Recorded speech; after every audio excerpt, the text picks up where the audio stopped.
Ustozimiz Shayx Muhammad Sodiq Muhammad Yusuf rahmatullohi alayh zamonamizning eng yetuk olimlaridan edilar. U kishi o'zi ilmli oilada unib o'sganlar. Qiblagohlar Muhammad Yusuf hojada nihoyatda muxlis va o'ta kamtar ulug' zot edilar. Biz u kishini juda ko'p suhbatlarida bo'lganmiz, safarlarda birga bo'lganmiz. Safarlarda ajoyib suhbatlariga guvoh bo'lganmiz. Shu suhbatlardan bir kuni Marg'ilonga ketayotganmidik, adashmasam yo kelayotganmidik, aytib qoldilar. Buxoroda Muhammad Amin hojada degan, Muhammad Amin domla degan domlamiz bor edi. U kishini ahli yo'q ekan, ya'ni bola chaqa, xotin bola chaqasi yo'q ekan. Ilm uchun borib, shu ta'lim uchun Buxoroda madrasa yangi ochilgan 43-yilda qaytadan, ya'ni bir arab madrasasi. Nihoyatda og'ir bir davr. O'sha talabalarga ilm berish uchun bu kishi o'sha Buxoroda istiqomatda ekanlar va ahllari bo'lmagani uchun, ya'ni shogirdlar xizmat qilishga, demak, u kishiga xizmat qilishga majbur bo'lishar ekan yoki xizmat qilib turishar ekan. Muhammad Yusuf hojada aytadilarki, shogirdlarga ustoz ko'p ham ish aytgisi kelmasdi, chunki ko'p shogirdlar 1 marta, 2 marta, 3 martadan keyin biroz molonlanishni boshlardi. Buni ustoz sezib, keyin ularga ish aytgisi kelmasdi. Ularni ya'ni ovora qilgisi kelmasdi. Lekin nimagadir menga aytaverardi deydilar. Chunki u kishi shu xizmatga polvon va chin dildan qilgani uchun. Va uni ustoz rostdan aytgan ekan. Ya'ni o'zi ochiq aytgan ekanki, boshqa sheriklaringga ham aytkim keladi, lekin ular molonlanayotgandek tuyuladi, lekin sen chin qalbdan qilasan, shunga senga tortinmay aytaman derkanlar. Ustoz bir kuni deydilar, ichketar bo'lib olib qoldi. O'zi 2 dona shalvari bor. 2 dona shalvari bor. 3-chi ishton yo'q. Ya'ni yo'qchilik ham ana shuncha. Men deydilar, u kishi endi ichketar bo'lib olib qolgan. Ishton yomon bo'lib qolsa, darhol olaman yuvib, uni quritib turish kerak, chunki 3-chi ishton yo'q. Quritib turish kerak. Naliga kiyib turganlari demak ishdan chiqishi mumkin. Mana shunaqa bo'lib bir kuni 16 marta ishton almashtirdilar deydilar. 16 marta bosh bemorlikda shunaqa holat bo'ldi va avlodingdan dunyoga tatiydigan olimlar chiqsin deb duo qilgan ekanlar. Muhammad Yusuf hojilar rahmatullohi alayhi o'zlari aytganlar. Muhammad Sodiq o'sha ustozlardan ko'plardan duo olganman, lekin aynan shu ustozning duosini samarasi deb bilaman deganlar. Bu mana shu duoning barakasi va boshqa yana xizmatlar ham albatta bor. Mana farzandlarda shayx hazratlari ustozda ana shunday bir Alloh bir baraka bergan va ana shunday bir muvaffaqiyatlar kuzatilgan. Muhammad Yusuf hojilar rahmatullohi alayhining xislatlaridan biri shohu gado bilan bir xil edi. Shohu gado, yoshu qari bilan bir xil xulq, bir xil muomala, bir xil tavozu. Hatto biz u vaqtlarda endi juda yana ham yosh edik, kichkina edik. O'z nevarasidan ham kichkinamiz, lekin bizga ko'rsatgan iltifotlaridan biz o'zimiz xijolat tortib ketardik. Va u kishi faqat bizga emas, umuman, ayniqsa ahli ilmlar uchun jon fido. Nihoyatda muxlis inson edilar va hamisha zikr bilan, namoz bilan, ibodat bilan, tahajjudlari bilan demak ma'ruf bo'lganlar. Qishloqda 40 yildan ortiq masjidda imom bo'lganlar, o'sha Buloqboshi qishlog'ida. Hojilar rahmatullohi alayhi aytarkanlarki, o'sha vaqtda shunaqa qiyin davr bo'lganki, odamlar masjidga chiqisharkanda aytisharkan, keksalar, faqat keksalar. Biz o'tib kelsak, masjidda namoz o'qiydigan odam qolmaydi-yo, deyisharkan. Ya'ni kelajakda shunchalar noumid bo'lishgan. Ammo ana shunaqa muxlis ahli ilmlarimizning xizmati bilan keyingi avlod yana sekin uyg'ondi. Hojilar rahmatullohi alayhi har yili Qadr kechasida o'sha odamlarga Qadr kechasini fazilatini aytib, iftorlik tashkil qilib, mana shunaqa tadbirlarga ham nihoyatda polvon bo'lganlar. Va biz ko'p guvoh bo'lganmiz, masalan, har qanaqa odam mana shu Buloqboshidan kelib taklif qilsa, qishloqdagi va'dani, qishloqni masjidga qarashlik hududdagi taklifni har qanaqa shohu podsho qadrdonni taklifidan ustun qo'yar edi. Hech bo'lmasa kirib bir duo qilib ketardi. Masalan, namozdan keyin falon joyga va'da boring, borish kerak.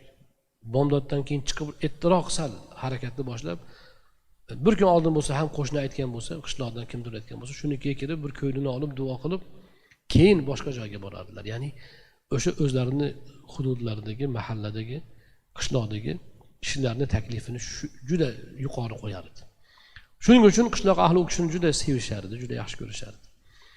U kishi haqlarida ham ko'p gapirish mumkin. Asosan u kishini ana o'sha tarbiya uslublaridan biri Hazratni juda ko'p kuzatib borar ekan.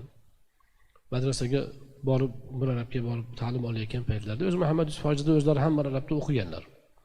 Keyin o'g'illari Shayx Hazrat Shayx Muhammad Sodiq rahmatullohi alayh madrasada o'qiyotgan kezlarida ham orqasidan borib kuzatar ekanlar. Borib ba'zi oshnalaridan so'rar ekanlar, nima qilyapti?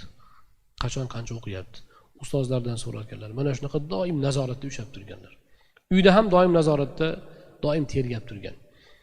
Hatto ba'zi bir adabiyotlarni o'qishdan ko'ra ko'proq ilmiy kitoblarni o'qishga ko'proq qattiq turgandan Hazrat ba'zi adabiyotlarni yashirib o'qigan.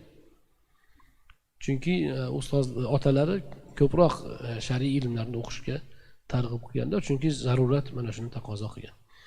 Keyinchalik mana madrasani bitirganlardan keyin Hazrat ma'hadda o'qiganlar. Ma'hadni ham u vaqtlarda kursdan kursga oqlash bo'lgan. Masalan, yaxshi o'qigan talaba 7 yillik o'qishni 3 yil, 4 yilda tugatgan.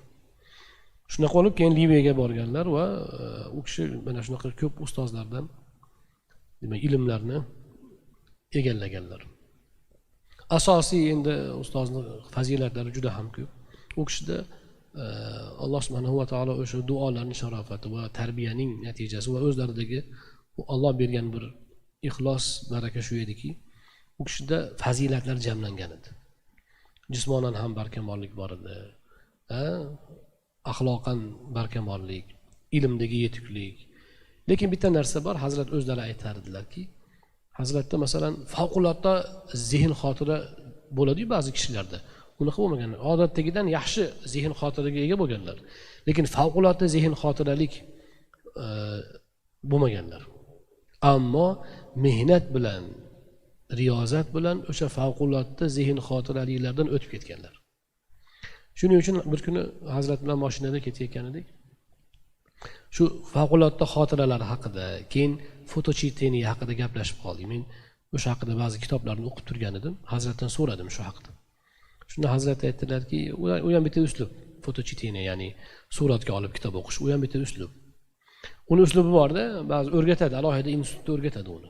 Kitob o'qishni o'qiyotganda matnni ko'zga suratga olib yodlab olish. Hazrat aytdilarki, u ham bitta uslub. Keyin anaqa haligi xotiralar bo'ladi dedilar. Bitta o'qiganda, ikkita o'qiganda yodlab oladi, qolib ketadi. Ular ham Xudo bergan narsa, lekin deganlar, lekin mehnat bilan topilgani boshqa deganlar. Ya'ni inson juda favqulodda zehn xotiraga ega bo'lsa, gohida g'ururga ham ketib qoladi. Ammo mehnat bilan bo'lsa, uni samarasi, mazasi, barakasi boshqa bo'ladi. U kishining eng buyuk xislatlaridan biri o'ta xolis bo'lganlar. Hech birovga yaxshilik qilsa, rahmat kutish, undan natija kutish, undan boshqa bir manfaat kutish degan narsa yo'q edi. Keyin har qanaqa ilm egasini ilmi uchun, taqvosi uchun hurmat qilardilar. Mabodo bir kishini Alloh uchun yaxshi ko'rib, Alloh uchun yomon ko'rish aynan u kishida bor edi. Ming yaxshilik qilgan odam agar shariatga xilof ish qilsa, uni nari qilardilar. Agar ming haligi foydasi tegmayotgandek ko'ringan, ya'ni o'zlariga shaxsiylarga foydasi tegmasa ham, lekin muxlis bo'lgan, ilm ahli bo'lsa, ilmga xizmat qilayotgan kishi bo'lsa, uni qadrlardilar. Doim zikrda bo'lardilar. O'zlari xoli bo'lsalar, masalan, ommani oldida bo'lmagan paytlarda qo'llarida doim tasbih bo'lib, doim zikrda bo'ladilar. Endi ommaning oldida tasbih ko'tarib yurishni o'zlari haligi ravo ko'rmasdan barmoqda zikr qilib yurardilar. Doim zikr bilan band bo'lardilar. Va u Hazratning eng katta, u kishining eng katta yutug'laridan biri vaqtni qadrlash. Har bitta vaqtdan foydalanish. Hech bir vaqt behuda o'tkazmasdilar. Hatto damogani chiqqanda ham biroz istirohat olgandan keyin bo'ldi, rejani boshlardilar. Men ko'p kuzatganman.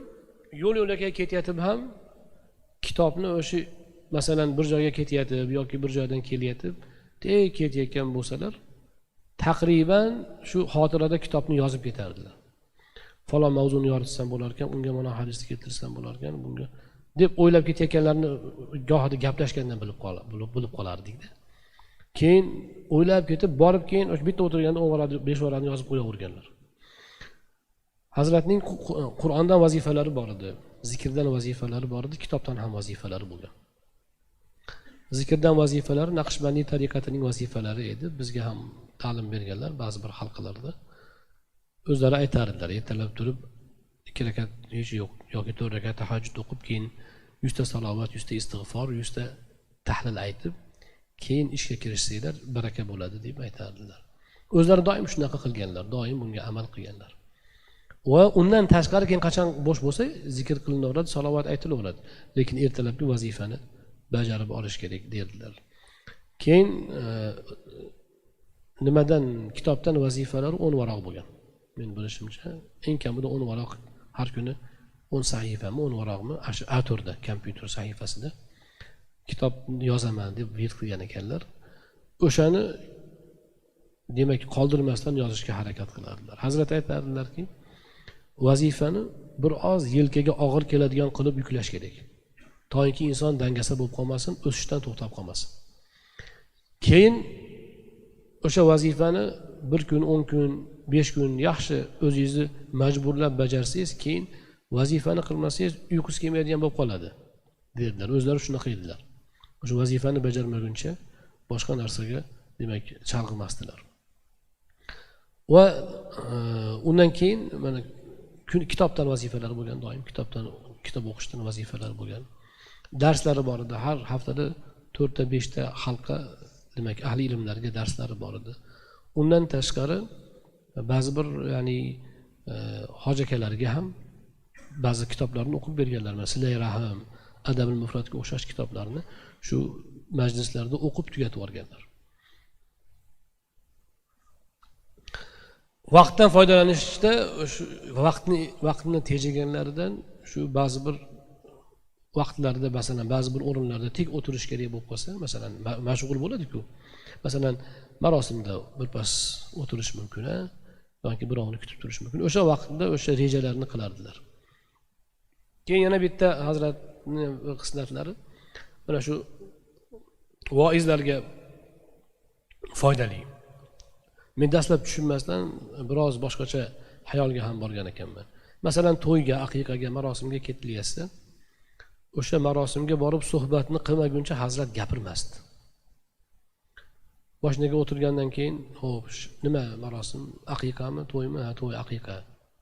Yoki vafot etgan kishiga ehson deyilsa, "Xo'p" derdilar. Gohida agar so'rasalar, "Kimlar o'zi bu yerda?" deb so'rab qo'yardilar gohida. Bo'lmasam uni ham so'ramasdan bo'ldi, tik ketardilar. O'sha vaqtda ba'zi bir savollarni bersangiz, biror narsani so'rasangiz, qaytib so'rama degandek qilib qisqa javob berardilar-da, fikrni chalg'itmay borardilar. Men dastlab o'ylabmanki, biror bizdan kamchilik o'tdimikin, xafa qoldilarmikin deb tushunganmiz boshida. Keyin bilsak, u hazrat suhbatga ketayotganlarida o'sha bo'lmasa endi ilm keragidan ortiq bilan bor, ya'ni ilm bor, zaxira bor, tajriba bor. Lekin borayotgan joylarida kishilarga bir manfaatli suhbat yetkazish uchun takrorlanmagan bir ma'nolarni taqdim qilish uchun ketayotganda shu suhbatni taqriban hayollab ketardilar-da, taqriban uni tuzib olardilar. Borib suhbatni qilib bo'lgandan keyin gaplashardilar. Savol javob ham boshqasi ham undan keyin bo'lar edi. Undan keyin qaytib kelayotgan paytda bemalol gaplashsa bo'lar edi. Lekin ketayotgan paytlarida o'sha gap imkon qadar gapirmasdilar, savollarga ham javob bergilari kelmas edi. Va u keyin biz bildikda buni, keyin bir ikki marta kuzatgandan keyin bildiki, demak u kishi suhbatga ketayotgan paytda qalbni, nafaqat xayolni, fikrni, qalbni ham jamlab, bir kerak bo'lsa ixlosni yangilash mumkin, niyatni yangilash mumkin. Mana shu narsalarni demak pishitib borar ekanlar-da. Keyin suhbatni qilib, hali mas'uliyat yelkadan tushgandan keyin xotirjam yana oddiy suhbatlarga demak rag'bat qilar edilar. Hazratning fazilatlaridan yana biri, hazrat kimga nima vazifa berishni yaxshi bilardilar, odamni zo'r tanirdilar. Bir marta, ikki marta gaplashganda tanib olardilar, bo'ldi. Va hazrat rahmatullohi alayhiga yana bitta mana shu odam tanlashdagi eng bitta qoidalaridan biri kishining iqtidori, layoqati, tashqi ko'rinishi va hokazolar keyingi o'rinda turar edi. Birinchi bo'lib ixlosiga ishqiboz bo'lardilar. Agar bir kishi chin ixlos bilan dildan agar ilmga, xizmatga rag'bat qilsa, bo'ldi, u o'sha eng yaqin odam bo'lar edi. Va uni hazrat chertib ko'rardi. Hazratda o'sha mashoyixlarning uslublari bor edi. Ba'zi bir shogirdlarni chertib ko'radi. Chertib ko'radi, toqati bormi, yo'qmi? Chertganda haligi bu mashoyixlarning uslublarida ko'zani chertsangiz, yaxshi pishgan bo'lsa, tangillab ovoz beradi. Xom bo'lsa, paqillab turadi-ku. Lekin chertish kerak uni. Ya'ni unga ozgina yengil zarba bo'ladi. Shunaqa holatlar hazratda kuzatilgan. Ya'ni hazrat shunaqa qilardilar ba'zi shogirdlar. Ancha-munchaga birovdan xafa bo'lmasdilar. Ancha-munchaga birovni nari qilmasdilar. Lekin agar mana shunaqa bir holatlarda biror beadablik o'tib qolsa birovdan, keyin u kishini eslardan chiqarish uni ancha qiyin bo'lar edi. Birovdan ancha-munchaga xafa bo'lmasdilar, lekin bir kishidan agar qattiq ranjib qolsalar, keyin uni yuvish qiyin bo'lardi. Ya'ni u kishi o'zi ancha-munchaga xafa bo'lmasdi. Qadami baland bo'lgani uchun boshqa ancha-muncha narsalar u kishidan juda nazarga tushmasdi. Ammo agar masalan din, diyonatda yoki mana shunga o'xshash aytaylik axloqda yoki sadoqatda agar futurini ko'rsalar, uni hazrat darhol sezardilar-da, ana o'shanga yarasha munosabat qiladilar. Va har kimni o'ziga xos yondashib tarbiya qiladilar. Mana shu hazratning shogirdlari xuddi Rasul akram alayhissalom sahobalari singari hammadan ko'ra men hazratga yaqin bo'lsam kerak deb o'ylardi. Yani har bittalari bilan shunaqa munosabat, shunaqa qalban gaplashganlaridan hammadan ko'ra men yaqin bo'lsam kerak, men bilan boshqacha gaplashadilar deb o'ylardi, shunaqa o'zini shunaqa tutardi. Va shunga hazrat imkon beradilar. Keyin u kishining yana ajoyib hikmatlaridan biri shu o'zini haddini bilgan odamni bilan nihoyatda yaqin olib gaplashardilar. Haddini bilmasdan hali poyntor-soyntor o'z chegaradan chiqadigan bo'lsa, o'shunga yarasha tutardilar. Keyin hazratda o'sha Hazrati Umarga o'xshash bir xislat bor edi. Hazrati Umar roziyallohu anhuning gaplari bor ekan, men bir suhbatda aytib ham berdim shekilli. Men siz qattiq qo'lsiz, biroz qo'polsiz deyishibdi desa, Hazrati Umar roziyallohu anhu aytgan ekanlar: ichimda juda mehrim baland odamlarga, lekin u mehrimni hammasini ham odamlarga ko'rsatsam, ustimdagi to'nimni ham yechib olishadi degan ekanlar. Shu, ya'ni odamlar ko'pchilik chegarani bilmay qoladi. Hazratda ham ba'zida jiddiylik, biroz keskinlik holatlarini odamlar kuzatishgan bo'lishi mumkin. Lekin o'zi qalban o'ta mehribon edi. O'ta kichik ko'ngil, o'ta mehribon, o'ta shafqatli edilar. Masalan, juda soflik yuqori edi. Ba'zilar, masalan, ba'zi bir shogirdlar ham Hazrat ajoyib, juda gohida ba'zi narsalarga juda ishonib ketadi deb qo'yishardi. U kishidagi to'g'rilik, soflikdan edi. Ko'p odam Hazratning sheriklaridan birlari, o'zlarining shogirdlari ham keyin xizmat qilgan ahli ilmlarimizdan birlarini bir so'zi bor, men juda ko'p eslayman. U kishi aytar ekanki, endi ismlarini aytkim kelmayapti, o'tib ketgan odamlar. U kishi aytar ekanki, biz Muhammad Sodini sodda, bu hamma narsaga ishonaveradi, ishonib qo'yapti deb yurardik. Shayxni shunaqa deb yurardik. Lekin shu sodda hammani yutib chiqdi deganlar. Ya'ni to'g'rilik, musaffolik bilan hamma muvaffaqiyatni boshqalardan ko'ra ko'proq ildam egallaganlar. Ya'ni hammadan o'tib ketganlar. Nimaga desa, to'g'rilik, soflik bilan. U kishiga hali u qilvirligini qilib, hali bu hiylani qilib, hali buni qilganlar hammasi qolib ketdi. Haligi usta bo'lib netarsan, sodda yetar murodga. Xuddi shunaqa hazratda soddalik bor edi. Chunki Rasul akram alayhissalom aytganlar, mu'min sodda bo'ladi deganlar. Mu'min kichik ko'ngil sodda bo'ladi. Bu degani go'l bo'ladi degani emas. Befahm bo'ladi, farosatsiz degani emas. Sodda, ya'ni yomonlik, qilvirlikni bilmaydi. Birov qilsa uni farqiga yetadi. Juda hushyorlik hamma yo'q bor.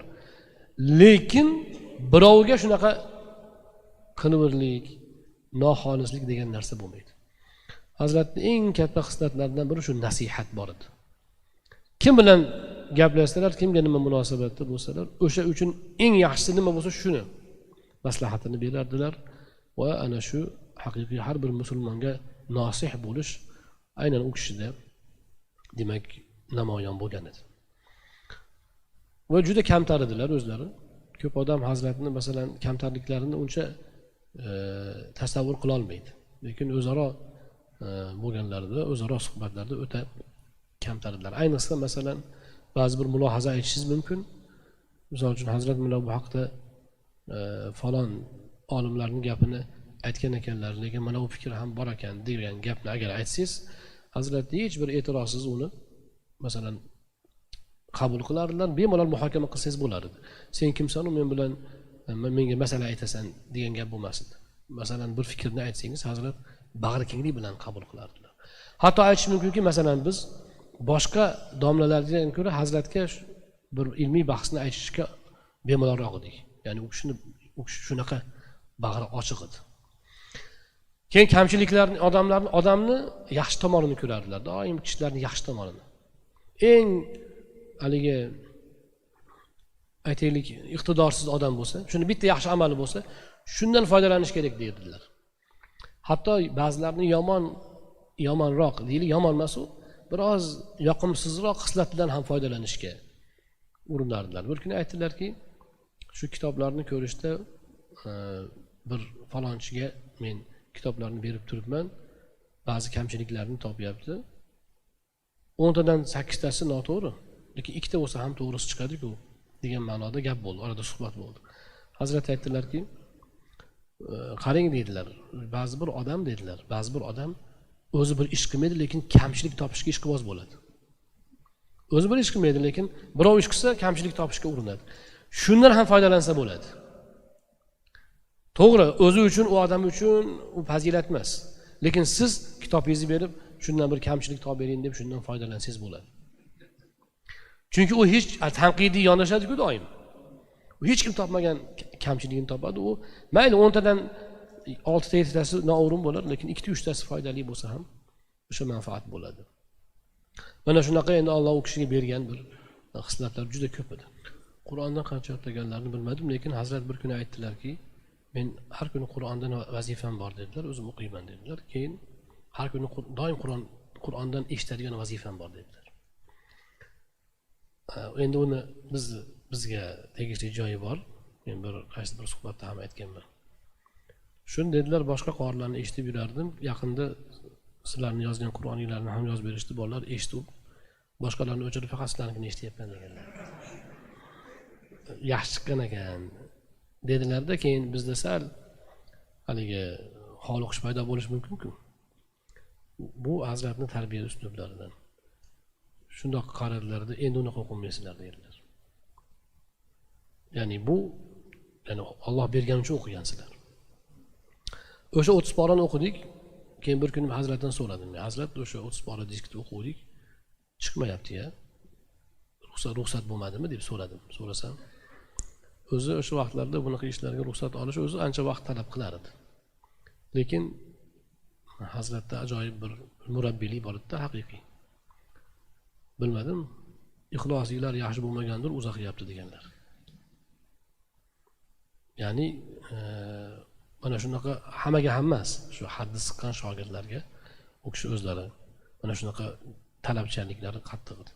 Bizga talabchanliklari nihoyatda yuqori edi. Alloh u kishini rahmatiga olsin, darajatlarini baland qilsin. Bizga haqiqiy otadek talabchan bo'lib, otadek bizga tarbiyat ko'landalik qilganlar. Hatto shu vaqtimizni bizdan ko'ra ko'p qizg'anardi.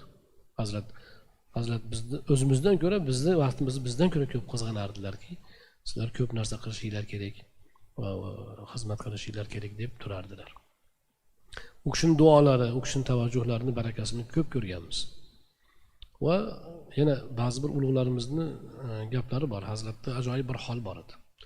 Shu ahli hol odamlar uni sezar edi. Endi u yog'i keyin gaplashadilar. o'sha hol hazrati hol bor edi. Tasavvufdan shayxlar bor. Avvalo otamdan olganman, o'rganganman tasavvufni deganlar. Keyin boshqa tasavvuf mashoyixlardan ham ijozalari ham bo'lgan. Tasavvuf haqida tasavvur kitobda yozganlar.